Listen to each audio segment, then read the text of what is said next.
जय हिंद दोस्तों। चलिए बात करते हैं भारतीय इतिहास के अंतर्गत मॉडर्न इंडिया। और मॉडर्न इंडिया में बात करें तो गवर्नर जनरल वायसराय से संबंधित इस चैप्टर में जितने भी क्वेश्चन बन सकते हैं लगभग 100 क्वेश्चन आपको मिलेंगे। ठीक है, तो लास्ट तक बने रहिए और खुद से भी सॉल्व करने का प्रयास कीजिए कि आपसे हो पा रहा है या नहीं। ठीक है, तो पहला क्वेश्चन क्या है, देखिए कि रॉबर्ट क्लाइव जो है बंगाल के प्रथम गवर्नर जनरल थे। ठीक है, तो रॉबर्ट क्लाइव जो है बंगाल के पहले गवर्नर जनरल नहीं थे। पहला ऑप्शन गलत है। ठीक है, क्यों? क्योंकि Robert Clive first governor of Bengal थे, जनरल नहीं थे। बाद में 1773 के एक्ट के माध्यम से इन्हें गवर्नर जनरल बनाया गया था। वो पहले कौन थे? वॉरेन हेस्टिंग बने थे। ठीक है, तो रॉबर्ट क्लाइव जो है फर्स्ट गवर्नर ऑफ बंगाल थे। ठीक है, और first governor general of Bengal कौन थे? तो वॉरेन हेस्टिंग थे।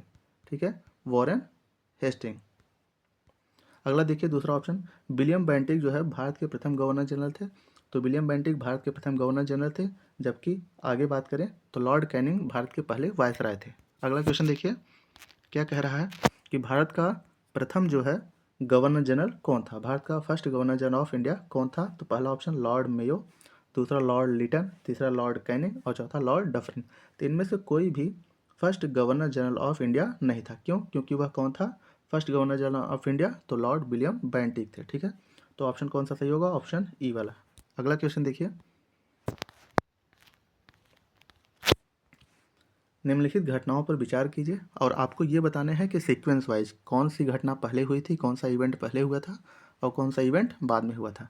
तो रॉबर्ट क्लाइव का पुनः भारत आगमन जो हुआ था वह 1765 में हुआ था। ठीक है, इलाहाबाद की संधि ट्रीटी ऑफ इलाहाबाद जो हुआ था 1765 हुआ था।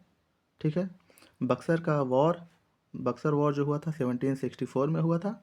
और वॉरेन हेस्टिंग का भारत का गवर्नर जनरल बनना जो है ये कब हुआ था? तो 1773 में हुआ था। तो सबसे लास्ट घटना जो है वो क्या देखने को मिल रहा है लगभग? तो 65 या 73 सबसे लास्ट घटना कौन सी है? वॉरेन हेस्टिंग का भारत का गवर्नर जनरल बनना। पहली घटना कौन सी देखने को मिल रही है? बक्सर का वॉर। उसके बाद आता है क्लाइव का पुनः भारत आगमन और उसके बाद होता है ट्रीटी ऑफ इलाहाबाद। तो मतलब 3, 1, 2 एंड 4 ऑप्शन सही होगा। ठीक है, अगला क्वेश्चन देखिए, निम्नलिखित में से कौन सा सही नहीं है? यहाँ पे आप मार्क कर लिया करिए। ठीक है, इनमें से कौन सा सही नहीं है? ठीक है, तो कौन सा सही नहीं है देखिए, जन प्रशासन की नींव जो है वो वॉरेन हेस्टिंग द्वारा मजबूती से मतलब स्ट्रॉन्ग तरीके से रखा गया था। और ऊपरी संरचना मतलब अदर जो स्ट्रक्चर थे वो कॉर्नवालिस द्वारा बनाया गया था। इसका बिल्कुल सही है कि वॉरेन हेस्टिंग द्वारा संरचना रखा गया था, जबकि आगे चल के कॉर्नवालिस ने उस स्ट्रक्चर को और मजबूत किया। ठीक है, दूसरा देखिए, ईस्ट इंडिया कंपनी की असैनिक नॉन मिलिट्री एंड सैनिक मिलिट्री करने वाली श्रेय किसे जाता है? क्लाइव को जाता है। इसका मतलब नॉन आर्मी वाली जो थी और आर्मी वाली जो चीज़ें थी उसमें रिफॉर्म करने या सुधार करने का श्रेय किसे जाता है? रॉबर्ट क्लाइव को जाता है। ये भी ऑप्शन सही है। तीसरा वाला देखिए, लॉर्ड विलियम बेंटिक सबसे बड़े ब्रिटिश शासकों में से एक था, क्योंकि उसने भारत में ब्रिटिश साम्राज्य जो ब्रिटिश प्रोविंस था टोटल को संग्रहित किया था। संग्रहित करने का मतलब ये है कि उन्हें अच्छा किया था, उन्हें मजबूत किया था। तो ऐसा नहीं किया था। ठीक है, विलियम बेंटिक जो था वो सामाजिक सुधार या सोशल रिफॉर्म के लिए जाना जाता है। तो विलियम बेंटिक का कोई भी यहाँ पे रोल देखने को नहीं मिलता है। ठीक है, तो ऑप्शन सी गलत होगा। और बाकी चौथा ऑप्शन, लॉर्ड डलहौजी ने द्वितीय या डॉक्ट्रिन ऑफ लैप्स जिसे कहते हैं के आधार पर ब्रिटिश साम्राज्य में समृद्ध क्षेत्र जोड़े, बिल्कुल सही है। अगला क्वेश्चन देखिए, भारत में प्रथम जो है भारत में ब्रिटिश साम्राज्य का संस्थापक कौन था? ब्रिटिश साम्राज्य का संस्थापक को आप देखेंगे अगर तो रॉबर्ट क्लाइव जो है ये सबसे पहले बंगाल का गवर्नर बन के आया। और इसकी बहुत बड़ी भूमिका जो है बैटल ऑफ प्लासी मतलब 1757 में जो बैटल ऑफ प्लासी हुई थी उसमें देखने को मिली थी। और 65 में जो ट्रीटी ऑफ इलाहाबाद थी उसमें भी इसकी बड़ी भूमिका देखने को मिली थी। ठीक है, तो ऑप्शन सी। अगला क्वेश्चन देखिए, कौन सा सही है ऑप्शन? अंग्रेजों के विरुद्ध जो है बनारस का नेतृत्व किसने किया था? बनारस जो रिवोल्ट हुआ था उसका नेतृत्व किसने किया था? अंग्रेजों के विरुद्ध बनारस का विद्रोह का नेतृत्व किसने किया था? तो किसने किया था? राजा चैत सिंह ने किया था। ठीक है, किसने किया था? राजा चैत सिंह ने किया था। अगला क्वेश्चन देखिए, कलकत्ता में एशियाटिक सोसाइटी की स्थापना की थी। ठीक है, कलकत्ता में एशियाटिक सोसाइटी की स्थापना किसने की थी? तो बंगाल का गवर्नर जनरल कौन था जिसने एशियाटिक सोसाइटी की स्थापना की थी? तो किसने की थी एशियाटिक सोसाइटी की स्थापना? वॉरेन हेस्टिंग ने की थी। ठीक है, एशियाटिक सोसाइटी ऑफ बंगाल की स्थापना किसने की? वॉरेन हेस्टिंग ने की। अगला क्वेश्चन देखिए, सुरक्षा प्रकोष्ठ जिसे क्या बोलते हैं? रिंग ऑफ फेंस भी बोलते हैं। सुरक्षा प्रकोष्ठ या रिंग ऑफ फेंस का जो पॉलिसी था वो किसने दिया था? तो वॉरेन हेस्टिंग ने रिंग ऑफ फेंस की पॉलिसी को जारी किया था। अगला क्वेश्चन, निम्नलिखित में से किसने बंगाल में डायरकी सिस्टम या डुअल गवर्नमेंट जिसे कहते हैं वो द्वैध शासन किसने लागू किया था या किसने समाप्त किया था? दोनों ऑप्शन आ सकते हैं आपको। तो पहला किसने लागू किया था?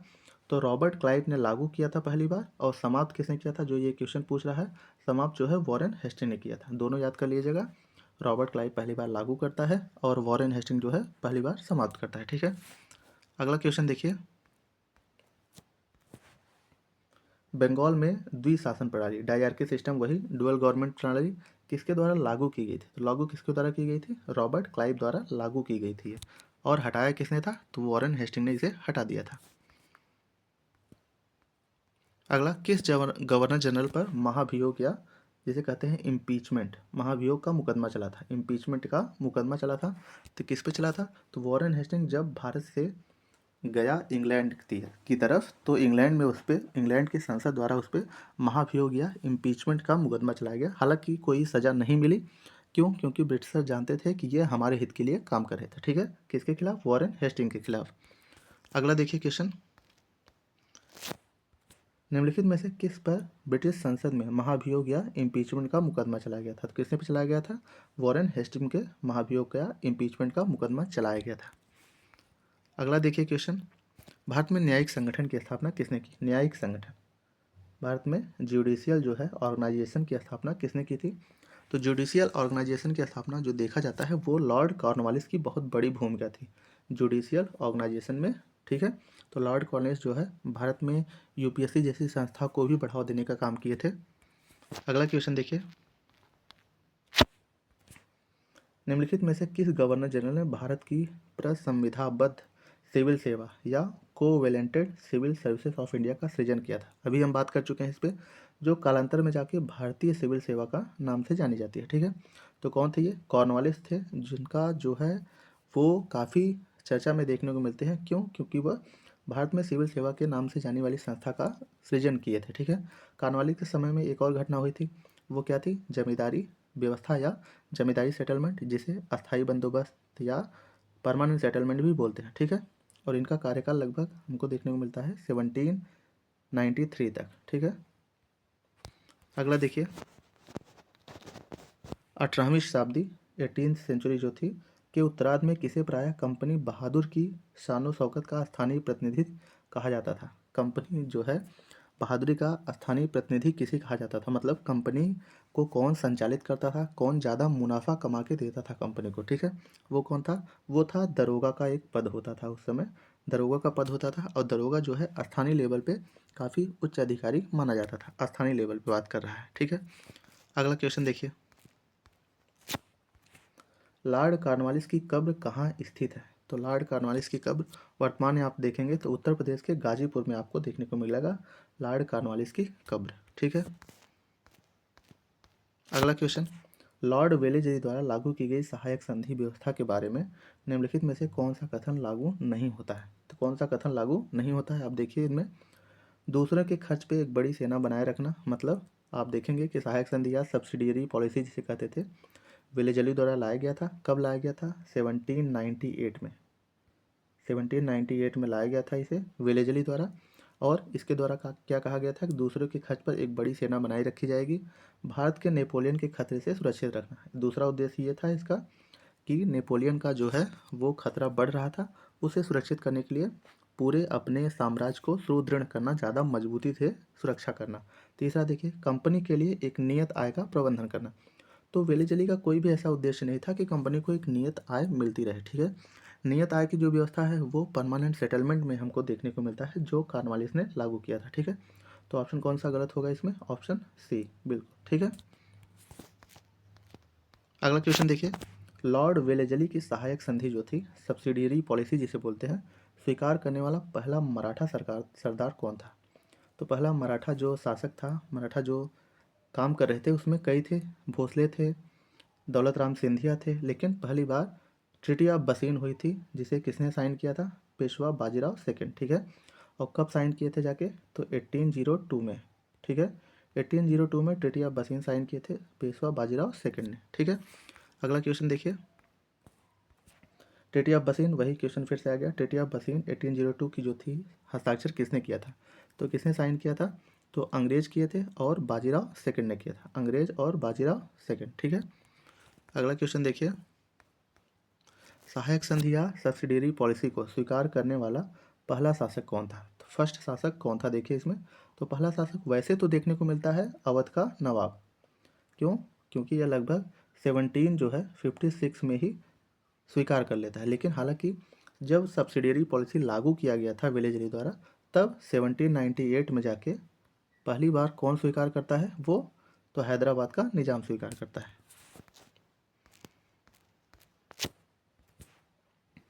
सहायक संधि व्यवस्था को स्वीकार करने वाले प्रथम भारतीय देशी शासक कौन थे?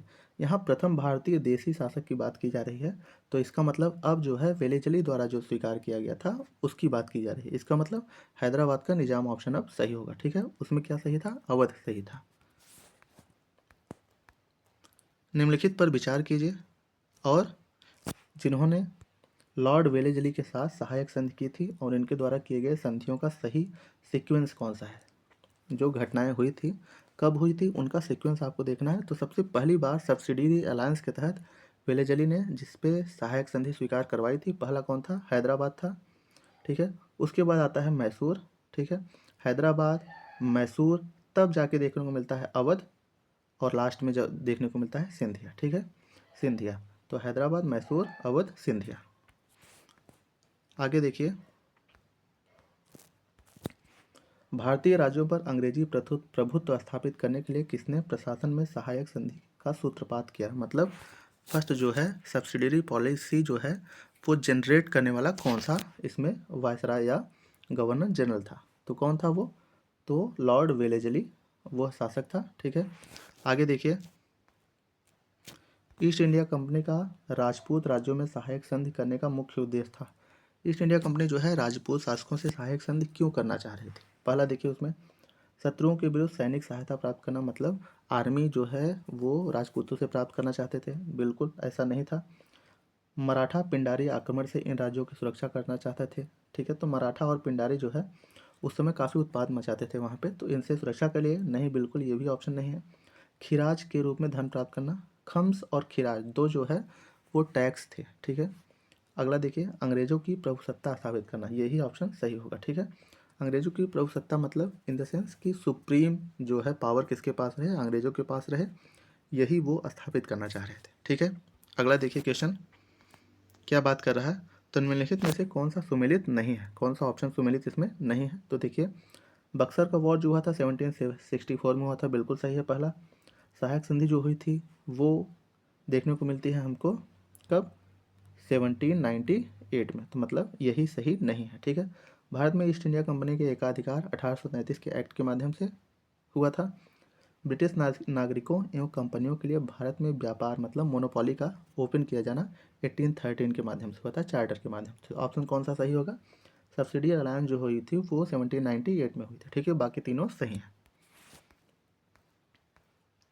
अगला क्वेश्चन देखिए, उस समय जब नेपोलियन की शक्ति के सामने यूरोप में साम्राज्य धराशाही हो रहे थे, नीचे लिखे गवर्नर जनरल में से किस एक ने भारत में ब्रिटिश पताका फहराई थी? तो किसने ऐसा था जो यूरोप में नेपोलियन काफ़ी प्रभावी था लेकिन भारत में जो है वो मजबूती से डटा रहा? तो कौन सा ऐसा गवर्नर जनरल था? तो लॉर्ड वेलेस्ली, जो सब्सिडियरी अलायंस लेके आया था और भारत को एक सूत्र में बांधना चाहता था और अपनी सुप्रीमेसी को स्थापित करना चाह रहा था, ठीक है। अगला क्वेश्चन देखिए कि आंग्ल नेपाल युद्ध जो है, एंग्लो नेपाल वॉर जिसे बोलते हैं, जिसके शासनकाल में हुआ था वह कौन था? तो आंग्ल नेपाल युद्ध जो हुआ था वो लॉर्ड हेस्टिंग के शासनकाल में हुआ था, वॉरेन हेस्टिंग नहीं। वॉरेन हेस्टिंग फर्स्ट जो है गवर्नर जनरल ऑफ बंगाल था, जबकि लॉर्ड हेस्टिंग जो है वो लगभग आपको बाद में देखने को मिलते हैं 1815 के आसपास, ठीक है। 1815 के आसपास इनका शासनकाल देखने को मिलता है, ठीक है। तो कौन से थे? Lord Hasting. अगला क्वेश्चन कि सुगौली, ट्रीटी ऑफ सुगौली कब हुई थी? ट्रीटी ऑफ सुगौली अभी आप पढ़ चुके हैं जस्ट, तो ट्रीटी ऑफ सुगली जो देखने को मिली थी 1815 में देखने को मिली थी, ठीक है। लॉर्ड हेस्टिंग के साथ नेपाल का जो वॉर हुआ था उसमें हुई थी ट्रीटी ऑफ सुगौली, ठीक है। अगला क्वेश्चन देखिए, निम्नलिखित में से कौन सा सही सुमेलित नहीं है, इनमें से कौन सा सही सुमेलित नहीं है। तो हेक्टर मुनरो बक्सर का युद्ध के समय, लॉर्ड हेस्टिंग आगमन नेपाल, अभी आप सुगौली ट्रीटी ऑफ सुगौली पढ़ चुके हैं, दोनों सही दिख रहे हैं।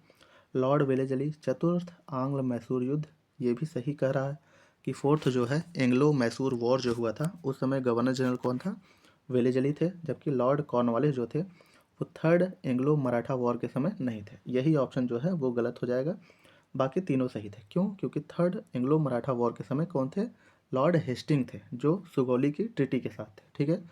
तो यही सुगौली की ट्रीटी के साथ भी थे और थर्ड एंग्लो मराठा वॉर जो हुआ था उसके साथ भी वही थे, लॉर्ड हेस्टिंग, ठीक है। थर्ड एंग्लो मराठा युद्ध आ गया वही क्वेश्चन फिर से कि थर्ड एंग्लो मराठा युद्ध के समय गवर्नर जनरल कौन था। तो गवर्नर जनरल कौन था, लॉर्ड हेस्टिंग था, ठीक है। अगला क्वेश्चन देखिए,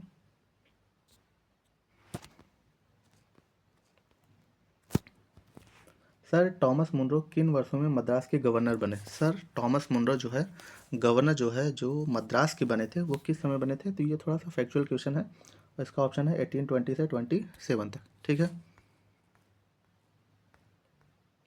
तथाकथित तथाकथित मिस गवर्नेंस, कुप्रशासन जिसे बोलते हैं, मिस गवर्नेंस के आधार पर किस गवर्नर जनरल ने मैसूर राज्य के प्रशासन को ले लिया था। किसने मैसूर राज्य के प्रशासन को ले लिया था, किसके आधार पे, मिस गवर्नेंस के आधार पे।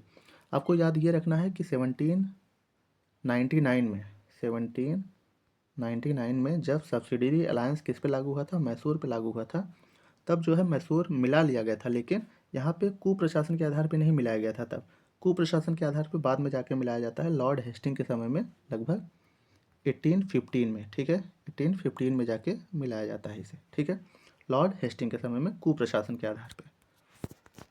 अगला क्वेश्चन देखिए, निम्नलिखित बंगाल के गवर्नर जनरल में से कौन सा एक तृतीय आंग्ल मैसूर युद्ध से संबंध है। थर्ड जो है एंग्लो मैसूर वॉर से संबंधित इनमें से कौन है। तो थर्ड जो है एंग्लो मैसूर जो वॉर हुई थी उसे आप दिमाग लगाइए कि कौन हो सकता है। तो थर्ड एंग्लो मैसूर वॉर के समय कौन था, लॉर्ड कॉर्नवालिस जो है वो थे। यही लॉर्ड कॉर्नवालिस हैं जो भारत में सिविल सेवा के जनक के रूप में जानते हैं हम लोग, और यही जो है वो परमानेंट सेटलमेंट भी लागू किए थे, ठीक है।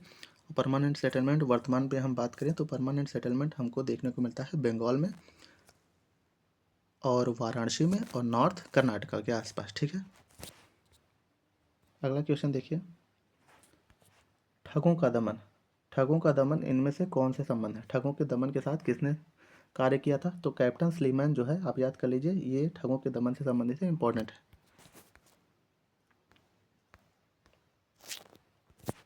सती प्रथा, ठीक है, सती प्रथा एक बुराई थी, सामाजिक बुराई थी एक, ठीक है। हम देखते हैं किसने पाबंदी लगाई थी इस पे। तो सती प्रथा पे पाबंदी किसने लगाई थी। तो विलियम बेंटिंग ने नियम रूल 17 के माध्यम से, रूल 17 के माध्यम से सती प्रथा को बैन कर दिया गया था। और यह जो बैन किया गया था इनमें राजा राम मोहन राय की बहुत बड़ी भूमिका देखने को मिलती है, ठीक है। तो विलियम बेंटिंग द्वारा सती प्रथा पर पाबंदी लगाई थी रूल 17 के माध्यम से। अगला क्वेश्चन आप देखेंगे, तो विलियम बेंटिंग के द्वारा सती प्रथा पर किस वर्ष समाप्त किया गया था, पाबंदी लगाई गई थी। तो सती प्रथा पे लगभग हमको देखने को मिलता है 1829 में यह लगाया गया था, ऑप्शन सी सही होगा। अगला क्वेश्चन, इनमें से किस वर्ष बंगाल में दासों के निर्यात को रोक दिया गया था। तो किस वर्ष दासों की जो है निर्यात को पूरी तरह रोक दिया गया था। तो ऑप्शन बी 1789 में उनके निर्यात को रोक दिया गया था। और ऐसा कहा गया था कि अब बंगाल से कोई भी दास जो है वो दूसरे देश में नहीं भेजे जाएंगे। जैसे दासों को कहाँ भेजा जाता था, अफ्रीकी कॉन्टिनेंट में भेजा जाता था और दूसरे प्रेसिडेंसीज में भी भेजे जाते थे। अब 1789 के माध्यम से हम देखेंगे किसी दास को निर्यात नहीं किया जाता था, एक्सपोर्ट नहीं किया जाता था उनका। अगला क्वेश्चन, लॉर्ड डलहौजी द्वारा अवध का अंग्रेजी राज्य में विलय निम्न में से किस रीति से हुआ था। अवध का जो है वो विलय किया गया था किसके अंतर्गत, अंग्रेजी राज्य में, और किस नीति के तहत किया गया था। तो डिस या मिस गवर्नेंस के माध्यम से या कुप्रशासन के आधार पर यह किया गया था, ठीक है, कुप्रशासन के आधार पर किया गया था। अगला क्वेश्चन देखिए, कि विलय का सिद्धांत, ठीक है, विलय का सिद्धांत डॉक्ट्रिन ऑफ लैप्स जिसे बोले थे। विलय का सिद्धांत के तहत निम्नलिखित राज्यों पर विलय विचार कीजिए और इनका सीक्वेंस मिलाइए, ठीक है। कब हुए थे, सबसे पहली बार कौन हुआ था, सबसे बाद में कौन हुआ था। सबसे पहली बार देखने को मिलता है सतारा हुआ था, ठीक है, सतारा, बघात, उसके बाद उदयपुर, फिर झांसी, ठीक है। सतारा सबसे पहले जो है विलय किया गया था डॉक्ट्रिन ऑफ लैप्स के तहत। सतारा जो है आज मुंबई में पड़ता है। दूसरा बघात, तीसरा उदयपुर और चौथा झांसी। इसका मतलब 1, 3, 4 और 2 ऑप्शन सही होगा। तो 1, 3, 4, 2 ऑप्शन सी में है, तो यही ऑप्शन सही होगा। नेक्स्ट क्वेश्चन देखिए, अधोलिखित युग्म में से कौन सा इसमें सुमेलित है, इसका मतलब कौन सा करेक्टली मैच्ड है इसमें। तो 1849 में सतारा का विलय जो हुआ था, 1848 में पंजाब का विलय, 1856 में अवध का विलय और 1855 में झांसी का विलय। तो यहाँ पे देखिए, तो इनमें से कह रहा है कि कौन सा सही सुमेलित है, ठीक है, कौन सा सही सुमेलित है। तो 1849 में हम देखने को मिलता है पंजाब का विलय, यहाँ पे ये सही होगा। 1848 में हमको सतारा का विलय देखने को मिलता है, थोड़ा सा गलत मैच कर दिया गया है इसमें। 1856 में अवध का विलय बिल्कुल सही है। 1855 में नहीं, 1854 में जो है वो झांसी का विलय किया गया था, ठीक है, 54 होगा वहाँ पे। तो ऑप्शन सी सही होगा। अगला क्वेश्चन देखिए कि ब्रिटिश द्वारा कुप्रशासन या मिस गवर्नेंस का बहाना लेकर निम्नलिखित प्रांतों में से किस एक का शासक हटा दिया गया था, ठीक है। इनमें से देखिए किस एक का शासक हटा दिया गया था। तो मिस गवर्नेंस का बहाना लेके 1856 में हम देखते हैं अवध का जो नवाब वाजिद अली शाह से उनका शासन काल या शासन छीन लिया गया था अंग्रेज द्वारा, ठीक है। आगे देखिए,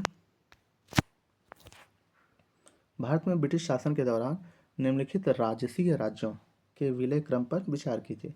राजसी राज्य कौन थे, मतलब डॉक्ट्रिन ऑफ लैप्स के तहत किसको मिलाया गया था। तो पहले नंबर पे कौन थे, सतारा, ठीक है, उसके बाद संभलपुर, फिर झांसी आता है, मतलब 3-2-1 ऑप्शन कौन सा सही होगा, ऑप्शन सी।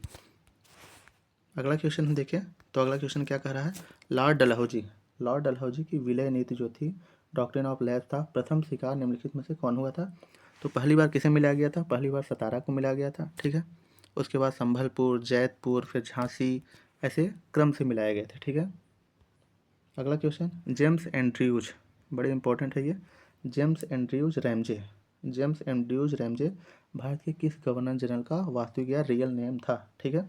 तो लॉर्ड डलहौजी को जेम्स एंड्रयूज रैमजे भी बोला जाता है, ठीक है। तो लॉर्ड डलहौजी का ही ये रियल या वास्तविक नाम था।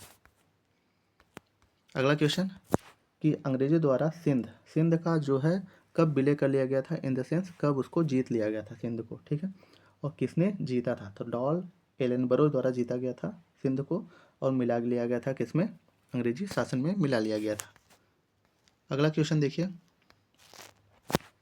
सिक्किम का भारत में विलय किसने किया। तो सिक्किम जो है भारत में कब शामिल हो जाता है और सिक्किम का भारत में विलय कब किया जाता है, ठीक है। तो सिक्किम का भारत में विलय देखते हैं तो लॉर्ड हेस्टिंग के समय में हमको देखने को मिलता है, ऑप्शन ए। अगला क्वेश्चन, निम्नलिखित में से कौन सा अवध का ब्रिटिश रेजिडेंट था जब अवध जो है का ब्रिटिश साम्राज्य में विलय हुआ। तो कौन था जब ब्रिटिश साम्राज्य में विलय कर लिया गया था अवध का। तो हमको देखने को मिलता है जेम्स आउटरम जो है उस समय नहीं थे, WH स्लीमैन उस समय क्या थे, अवध के जो है ब्रिटिश साम्राज्य में विलय के समय वहाँ पे रेजिडेंट थे, रेजिडेंट के रूप में काम कर रहे थे, ठीक है, स्लीमैन। भारत में प्रथम रेलवे लाइन किस ब्रिटिश गवर्नर के समय में बिछाई गई थी। तो फर्स्ट रेलवे लाइन हम देखते हैं 1853 में बिछाई गई थी ये, 1853 में, और किसके समय में, तो लॉर्ड डलहौजी जो है रेलवे के जनक के रूप में जानते हैं भारत में, ठीक है। भारत में प्रथम रेलवे लाइन का निर्माण कहाँ से कहाँ तक हुआ था। तो भारत में जो है फर्स्ट जो है रेलवे लाइन जो बिछाई गई थी तो बम्बई से थाने बिछाई गई थी ये, 1853 में बिछाई गई थी, ठीक है। किस कंपनी ने सर्वप्रथम भारत में रेल यात्रा प्रारंभ की। तो वो कंपनी कौन सी थी, अभी आप देख रहे थे लॉर्ड डलहौजी द्वारा 1853 में जो है रेलवे लाइन बिछाई गई थी कहाँ से, मुंबई से ठाणे तक, लेकिन वो कंपनी कौन सी थी जो रेलवे लाइन को बिछाने का काम कर रही थी। तो ग्रेट इंडियन पेनिनसुला रेलवे यह कंपनी का नाम था, ग्रेट इंडियन पेनिनसुला रेलवे जो है उस कार्य को कर रही थी। अगला क्वेश्चन देखिए कि ब्रिटिश भारतीय राज्य का अंतिम प्रमुख विस्तार हुआ। ब्रिटिश भारतीय राज्य क्षेत्र का अंतिम प्रमुख विस्तार हुआ मतलब लास्ट एक्सटेंशन कब हुआ था ब्रिटिश शासन का, ठीक है। तो लॉर्ड एक्सटेंशन जो है, लास्ट एक्सटेंशन जो देखने को मिलता है वो किसके समय में देखने को मिलता है? तो डफरिन के समय में देखने को मिलता है, कर्जन के समय में भी देखने को नहीं मिलता, ठीक है, लेटन के समय में भी देखने को नहीं मिलता, हमको देखने को मिलता है लॉर्ड डलहौजी के समय, ठीक है। इसके बाद ही 1857 का रिवोल्ट होता है और महारानी जो है पूरी अंग्रेजी राज्य को अपने कब्जे में ले लेती हैं। और फिर हमको 1858 के बाद कोई भी ऐसा एक्सटेंशन देखने को नहीं मिलता है, ठीक है। पब्लिक वर्क्स डिपार्टमेंट जिसे PWD भी बोलते हैं, PWD, ठीक है। तो 1845 से 1855 के दौरान स्वरूप देने वाले कौन थे? तो कौन से थे वो? तो लॉर्ड डलहौजी ही थे, ठीक है। PWD का आविष्कारक कौन थे? लॉर्ड डलहौजी।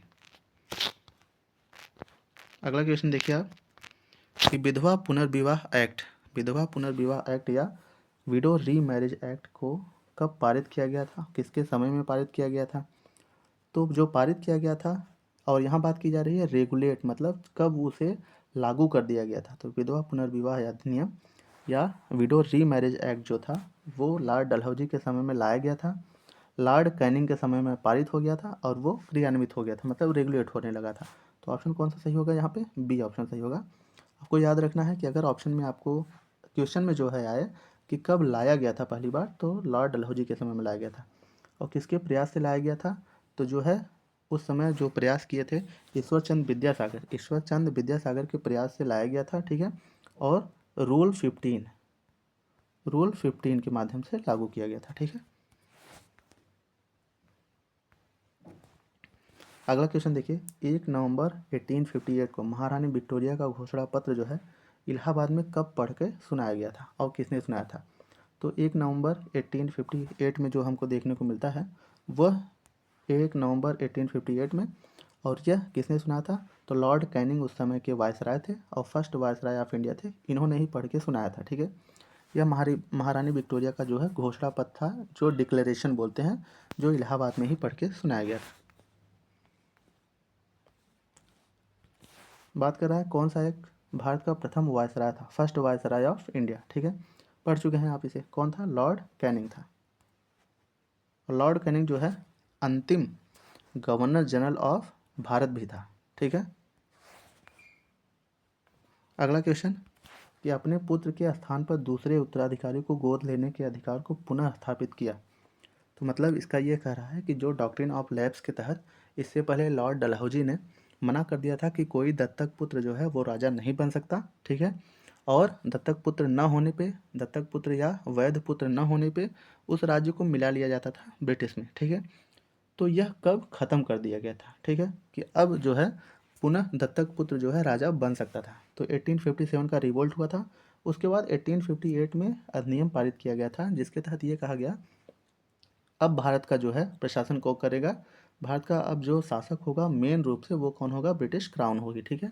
और उस ब्रिटिश क्राउन ने ये कहा कि अब जो है कोई ऐसा आदेश नहीं पारित किया जाएगा जिसके तहत अगर आपके पास दत्तक पुत्र नहीं है तो आपका राज्य मिला लिया जाएगा। अब आप सुरक्षित हैं, आप दत्तक पुत्र को राजा बना सकते हैं, ठीक है।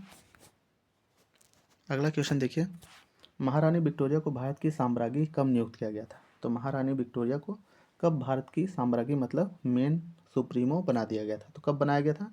1877 में दिल्ली दरबार का आयोजन किया जाता है और 1877 में जो है महारानी विक्टोरिया की स्वागत किया जाता है दिल्ली में, ठीक है, फर्स्ट दिल्ली दरबार के तहत। और इस समय गवर्नर जनरल कौन था? तो गवर्नर जनरल था लिटन, ठीक है, लिटन जो है गवर्नर जनरल था उस समय। और इतने ज़्यादा पैसे खर्च किए गए थे और उसी समय देखने को मिला था कि बंगाल में बहुत सारे जो है अकाल देखने को मिले थे और उसमें इतनी शान और शौकत से दिल्ली दरबार का आयोजन किया गया था कि इसकी काफ़ी कड़ी आलोचना देखने को मिली थी, ठीक है। अगला क्वेश्चन देखिए, निम्नलिखित में से किस गवर्नर जनरल ने भारत में दास प्रथा को समाप्त किया? तो दास प्रथा को समाप्त करने वाले कौन थे? तो दास प्रथा को लॉर्ड एलनबरो ने समाप्त किया था, ठीक है। अगला क्वेश्चन आ रहा है कि निम्नलिखित में से कौन सा सही सुमेलित है? अब देखिए चारों को, बताइए कौन सा करेक्टली मैच्ड है। तो लॉर्ड कॉर्नवालिस परमानेंट सेटलमेंट्स सही है इनका, लॉर्ड वेलेजरी चतुराई पूर्ण निष्क्रियता, लॉर्ड डलहौजी सहायक संधि, बिल्कुल यही गलत है, ठीक है। Lord Dalhousie doctrine of law से संबंधित है, जबकि सहायक संधि से संबंधित कौन है?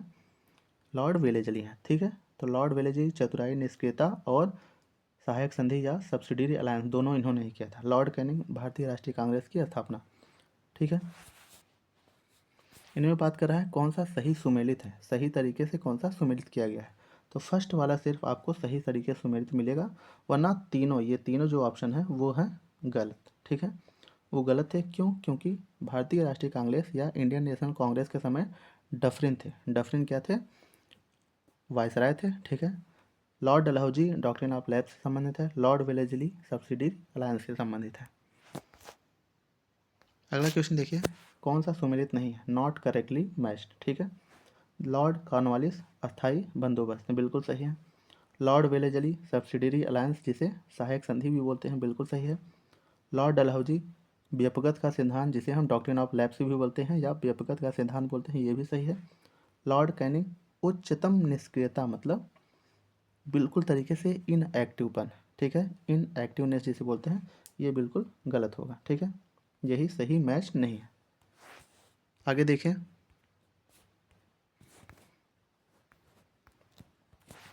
अस्थाई बंदोबस्त जिसे परमानेंट सेटलमेंट भी बोलते हैं किसके शासनकाल में प्रारंभ हुआ था? तो हम कई बार बता चुके हैं, लॉर्ड कॉर्नवालिस के शासनकाल में पारित हुआ था इसे। अगला क्वेश्चन देखिए, निम्नलिखित में से कौन सा सही सुमेलित नहीं है, नॉट करेक्टली मैच्ड है। लॉर्ड कॉर्नवालिस अस्थाई बंदोबस्त बिल्कुल सही है। लॉर्ड वेलेजली सब्सिडियरी अलायंस या सहायक संधि बिल्कुल सही है। लॉर्ड हेस्टिंग द्वितीय आंग्ल मराठा युद्ध नहीं, ये थर्ड आंग्ल मराठा जो युद्ध हुआ था लॉर्ड हेस्टिंग के समय में हुआ था। जबकि लॉर्ड विलियम बेंटिंग 1829 में 17वां रेगुलेशन जो सती प्रथा को लेकर था, ये भी सही है, ये भी सही है, ये भी सही है। कौन सा सही नहीं है? तो लॉर्ड हेस्टिंग जो है थर्ड एंग्लो मराठा वॉर से संबंधित है लॉर्ड हेस्टिंग। ठीक है, द्वितीय या सेकंड से नहीं संबंधित है ये। अगला क्वेश्चन देखिए, किस वायसराय की हत्या अंडमान निकोबार द्वीप समूह में जब वे भ्रमण कर रहे थे एक दंडित अपराधी द्वारा कर दी गई थी? इनमें से कौन है जो दंडित अपराधी द्वारा उनकी हत्या कर दी गई थी? तो कौन है? लॉर्ड मेयो थे। ठीक है, लॉर्ड मेयो। अगला क्वेश्चन देखिए, किस वायसराय की हत्या उसके कार्यकाल में ही, उसके शासनकाल या उसके टाइम पीरियड में ही कर दी गई थी? तो कौन थे? Lord Mayo. ठीक है, अगला क्वेश्चन, अफगानिस्तान के प्रति आक्रामक या बहुत एक्टिव जो नीति थी किस वायसराय ने अपनाई थी? ठीक है, तो आक्रामक नीति जो अपनाए थे किसके समय में? अफगानिस्तान के खिलाफ। अफगानिस्तान के खिलाफ जो आक्रामक नीति अपनाए थे वो थे लॉर्ड मेयो। ठीक है, इंपॉर्टेंट है, याद रखिएगा। भारत में स्थानीय स्वायत्त शासी, स्थानीय मतलब लोकल लेवल पे लोकल गवर्नेंस जो था वो 1882 में सशक्त की थी। ठीक है, किसने किया था? तो लॉर्ड रिपन ने स्थानीय स्वशासन को अच्छा किया था, मजबूत किया था, लॉर्ड रिपन। और लॉर्ड रिपन के समय में ही इल्बर्ट बिल विवाद देखने को मिलता है, लॉर्ड रिपन के समय में। किस पदावधि में महिलाओं और बच्चों की कार्यावधि के घंटों को सीमित करने, इसका मतलब स्थानीय शासन को आवश्यक नियम बनाने के लिए, प्राधिकृत करने के लिए फर्स्ट फैक्ट्री एक्ट कब लागू किया गया था, किसके समय में लागू किया गया था? तो फर्स्ट फैक्ट्री जो एक्ट आया था वो लॉर्ड रिपन के समय में आया था। ठीक है, कब आया था? 1891 में आया था फर्स्ट फैक्ट्री एक्ट। ठीक है,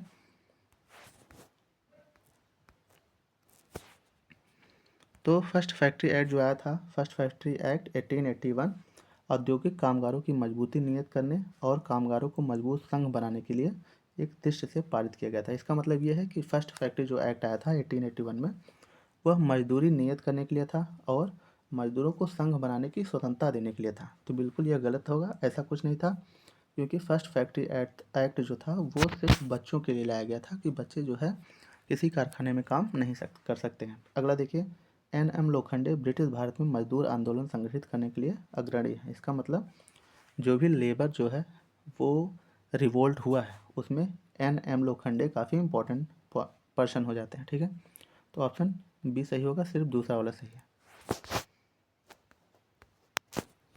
अगला देखिए, निम्नलिखित में से किसे भारत में स्थानीय स्वायत्त शासन का जनक माना जाता है? लोकल लेवल पे जो गवर्नेंस का जिसने लाया था पहली बार वो कौन माना जाता है? तो लॉर्ड रिपन, अभी आप पढ़ चुके हैं। देखिए, कौन सा युग करेक्टली मैच नहीं है, फिर से वही आ गया। स्थानीय स्वशासन जो है वो हम देखते हैं लॉर्ड लिटन नहीं, लॉर्ड रिपन से संबंधित है। सब्सिडियरी अलायंस या सहायक संधि, लॉर्ड वेलेजली सही है। राज्य अपहरण नीति, जिसे कहते हैं रिंग ऑफ फेंस की नीति, ठीक है, लॉर्ड डलहौजी, जिसे सब्सिडियरी अलायंस के तहत भी कहते हैं, ठीक है, बिल्कुल सही मैच है। अस्थायी बंदोबस्त, लॉर्ड कॉर्नवालिस, ये भी बिल्कुल सही मैच है। तो जो करेक्टली मैच नहीं है वो कौन सा है, लॉर्ड रिपन वाला स्थानीय स्वशासन, ये लॉर्ड लिटन नहीं, लॉर्ड रिपन होना चाहिए, ठीक है। अगला क्वेश्चन आप देखिए, कह रहा है कि कौन सा सही है, इसमें कौन सा सही है और मिलाने को दे रहा है आपको। तो क्लाइव क्या किए थे, रॉबर्ट क्लाइव जो थे उनके बारे में जानना है। बेंटिक जो क्या किए थे उनको देखना है। चार्ल्स मेटकॉफ, कर्जन, कर्जन ने बंगाल का विभाजन किया था। पहला आपको देखना है, कर्जन ने 1905 में 1905 में बंगाल का विभाजन किया था। उसके बाद आगे क्या देखने को मिलता है, चार्ल्स मेटकॉफ को जो है वो प्रेस पर से प्रतिबंध हटाने के लिए जाना जाता है, इंपॉर्टेंट पर्सन है ये। उसके बाद बेंटिक जो है, बेंटिक को क्या देखने को मिलता है, बेंटिक क्या काम किए थे, तो रॉबर्ट जो क्लाइव थे वो डायरकी सिस्टम, बंगाल में डायरकी सिस्टम लागू करने वाले पहले शासक थे, ठीक है। और आगे कौन सा बचा, बेंटिक जो है अंग्रेजी शिक्षा या जो एंग्लो जो थे स्कूलिंग के समर्थक थे, ठीक है। आगे देखिए कौन सा सही होगा। तो इसमें कह रहा है कि निम्नलिखित में से कौन सा मैच्ड है, ठीक है। तो लॉर्ड डलहौजी क्या किए थे, तो लॉर्ड डलहौजी को व्यापक सिद्धांत के लिए, डॉक्ट्रिन ऑफ लैप्स के लिए जाना जाता है, ठीक है। लॉर्ड विलियम बेंटिक क्या किए थे, तो लॉर्ड विलियम बेंटिक सती प्रथा पे पाबंदी लगा दिए थे। लॉर्ड रिपन स्थानीय स्वशासन के लिए जाना जाता है इनको। और लॉर्ड कर्जन जो है बंगाल के विभाजन किए थे, सेपरेट किए थे, बंगाल के दो पार्ट में अलग कर दिए थे, ठीक है। तो पहले का ऑप्शन कौन सा सही होगा, तो पहले का 4, ठीक है, दूसरे का फर्स्ट, पहले का 4 दूसरे का फर्स्ट, ऑप्शन ये सही है। अगला क्वेश्चन देखिए आप, कौन सी जोड़ी जो है गवर्नर जनरल और उनकी घटनाओं से संबंधित सही, तो लॉर्ड कॉर्नवालिस रेगुलेटिंग एक्ट बिल्कुल गलत है। रेगुलेटिंग एक्ट जो है वॉरेन हेस्टिंग के समय में आया था। लॉर्ड वेलेजली जो है वो अस्थाई बंदोबस्त कॉर्नवालिस के समय में आया था, ठीक है, ये भी गलत है। लॉर्ड एलनबरो सिंध का विलय किए थे, बिल्कुल ये सही है, लॉर्ड एलनबरो जो है सिंध का विलय किए थे, ठीक है, बाकी सभी गलत मैच है। अगला क्वेश्चन, भारतीय पुरातत्व सर्वेक्षण ASI, archaeological survey of India, किसके शासनकाल में पारित हुआ था, तो आर्कियोलॉजिकल सर्वे ऑफ इंडिया जो है वो लॉर्ड कर्जन के दौरान 1902 में आया था, 1902 में लॉर्ड कर्जन के दौरान पारित हुआ था, ठीक है। अगला क्वेश्चन देखिए, भारत में कर्जन के प्रशासन की तुलना औरंगजेब से किसने की थी, तो GK गोखले, गोपाल कृष्ण गोखले जिसे बोलते हैं, GK गोखले जो है यह बोले थे कि कर्जन का जो टाइम पीरियड है, जो प्रशासन है वो औरंगजेब जैसा है। औरंगजेब ने भी काफ़ी अत्याचार किए थे, ठीक है, इसलिए उनसे तुलना की जाती है इनकी। और गोपाल कृष्ण गोखले की बात करें तो गोपाल कृष्ण गोखले यही हैं जो गांधी जी के राजनीतिक गुरु माने जाते हैं, ठीक है। अगला देखिए, भारत में ब्रिटिश साम्राज्य के दौरान निम्नलिखित वायसरायों पर विचार कीजिए। अब कह रहा है कि उनकी पदावधि, मतलब उनके टाइम पीरियड में सबसे ज़्यादा टाइम पीरियड किसका है, ठीक है। तो सबसे ज़्यादा टाइम पीरियड इनमें से देखना है कि किसका है, तो सबसे ज़्यादा टाइम पीरियड आपको देखने को मिलता है लॉर्ड कर्जन का, ठीक है, लॉर्ड कर्जन का, बाद में आपको और बाकी सब देखने को मिलेंगे। अगला क्वेश्चन जो देखेंगे आप, तो असैनिक प्रशासन, नॉन मिलिट्री जो गवर्नेंस था, प्रशासन था, 1905 के संदर्भ में कौन सा सही है, तो लॉर्ड कर्जन ने प्रांतीय सीमाओं को पुनर्गठित करने का निर्णय लिया, बिल्कुल सही है। पुनर्गठित करने का निर्णय मतलब बंगाल को दो भागों में विभाजित कर दिए, पूर्वी बंगाल और आसाम नामक एक नया प्रांत बनाया गया। पूर्वी बंगाल को बनाया गया और आसाम को नया प्रांत बना के ये कहा गया कि अब जो है बंगाल को दो भागों में डिवाइड किया जा रहा है, तो बिल्कुल दोनों सही होंगे, ठीक है। अगला देखिए, फूट डालो और राज करो, मतलब फूट डालो और राज करो की नीति किसके द्वारा लाई गई थी, तो फूट डालो और राज करो की नीति लॉर्ड कर्जन से संबंधित है। क्यों, क्योंकि बंगाल का विभाजन 1905 में इन्होंने ही किया था और बहुत बड़े लेवल पे बंगाल में जो है विद्रोह देखने को मिला था इससे संबंधित। अगला देखिए क्वेश्चन, मुझे विश्वास है कि कांग्रेस अपने विनाश की तरफ जा रही है, यह जो है कथन किसने कहा था, कि मुझे विश्वास है कांग्रेस अपने विनाश की तरफ जा रही है और मेरी यह बड़ी इच्छा है कि भारत में रहते हो कि इनके शांतिप्रिय निधन के लिए इनका सहायक बनूं। मतलब वो कह रहे थे कि मुझे बड़ी इच्छा हो रही है कि कांग्रेस पार्टी ख़त्म हो जाए और मैं देखता रहूं उसे। ठीक है, किसने कहा था? तो लॉर्ड कर्जन का जो ये कथन है। अगला क्वेश्चन, इनमें से किस गवर्नर जनरल ने सबसे पहले पृथक निर्वाचन या सेपरेट इलेक्टोरल मंडल की व्यवस्था मुसलमानों को जीतने व उन्हें कांग्रेस के विरुद्ध करने के लिए इस्तेमाल किया था? ठीक है, तो Lord Minto, Morley Minto reform जिसे बोलते हैं, ये कब आया था? 1909 में आया था। ये उन्हीं के दौरान देखने को मिलता है सेपरेट इलेक्टोरल की बात। ठीक है, निम्नलिखित में से कौन सा सही सुमेलित नहीं है? Pitt's India Act, Warren Hastings, doctrine of lapse, Dalhousie बिल्कुल सही है। वर्नाकुलर प्रेस एक्ट, तो वर्नाकुलर प्रेस एक्ट कर्जन दिया हुआ है। इल्बर्ट बिल रिपन से संबंधित है। तो वर्नाकुलर प्रेस एक्ट जो देखने को मिलता है वो लिटन से संबंधित, कर्जन को नहीं, लिटन, लिटन से संबंधित देखने को मिलता है। ठीक है, लिटन से संबंधित है, मतलब ऑप्शन सी जो है वो सही होगा, यही गलत मैच है। अगला देखिए कि कौन सा युग्म सही सुमेलित नहीं है, नॉट करेक्टली मैच्ड। ठगी का दमन, William Bentinck, Ilbert bill, Ripon, ring of fence जो है, रिंग ऑफ फेंस जो है वॉरेन हेस्टिंग संबंधित है, बिल्कुल सही है। Vernacular press act Curzon, Ilbert bill, Ripon. ठीक है, तो कौन सा सही नहीं है इनमें? देखिए तो वर्नाकुलर प्रेस एक्ट कर्जन से संबंधित बता रहा है, यही सही नहीं है। अगला क्वेश्चन देखिए कि ब्रिटिश भारत की राजधानी जो है वो कलकत्ता से दिल्ली कब शिफ्ट की गई थी? कैपिटल को कलकत्ता से दिल्ली कब शिफ्ट की गई थी और किसके समय में शिफ्ट की गई थी?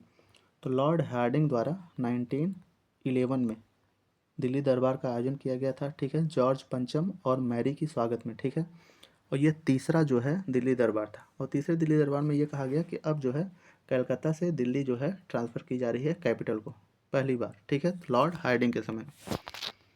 अगला क्वेश्चन,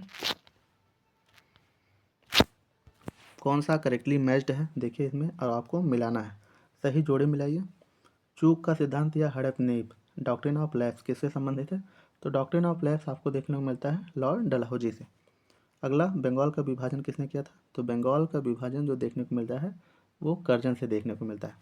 बंगाल में दोहरा शासन या डायरकी सिस्टम किसने लागू किया था? तो क्लाइव ने लागू किया था। सामाजिक सुधार किससे संबंधित है? सामाजिक सुधार बेंटिक से संबंधित है।